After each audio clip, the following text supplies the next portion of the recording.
mungkin hasil pantauan kita selama beberapa hari ini ke wilayah bencana seperti apa, Pak?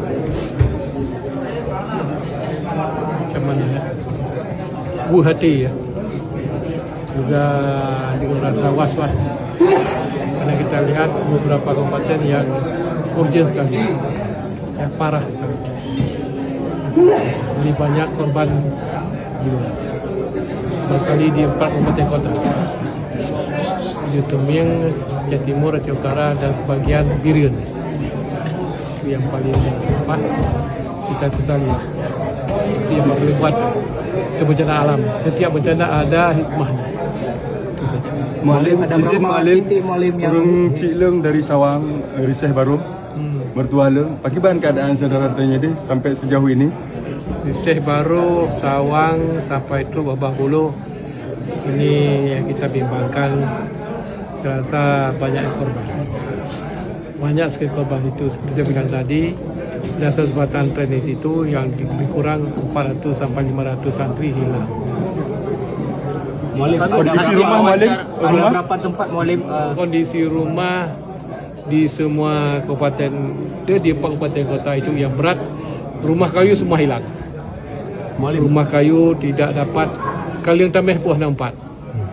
Tapi kalau rumah beton masih habis banjir surut, mereka boleh bersihkan. Tapi rumah kayu tidak ada sama sekali. Pak Gup, ini kan hasil wawancara kita dengan korban di lapangan sejauh sampai hari ini itu masih mengeluhkan kekurangan logistik. Ya, apa pasti. upaya pemerintah untuk Ya, mempercepat pasti. distribusi? Apa saja mereka mau kita penuhi. Kita usahakan semaksimal mungkin, masuk sembako dan sebagainya. Kita dah dengar air bersih dan sembako dan juga pakaian ya. Karena mereka semua kena lumpur, jadi perlu sekali air bersih untuk mereka cuci. Sejauh ini Pak Gup distribusi via udara Pak Gup, apakah sudah memadai ataupun kita Belum. tambahan bantuan helikopter baru?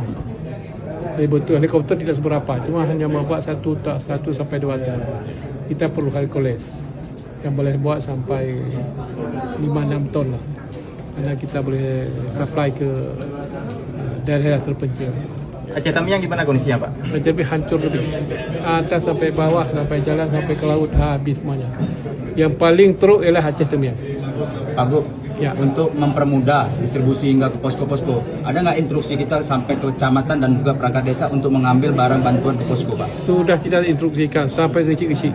Dan saya sampaikan kepada juga Bupati Wali Kota supaya kerja keras ya, sampai ke kecil-kecil semua, camat-camat semuanya. Tidak ada alasan apapun kecuali mati. Pak Gubernur, ini kan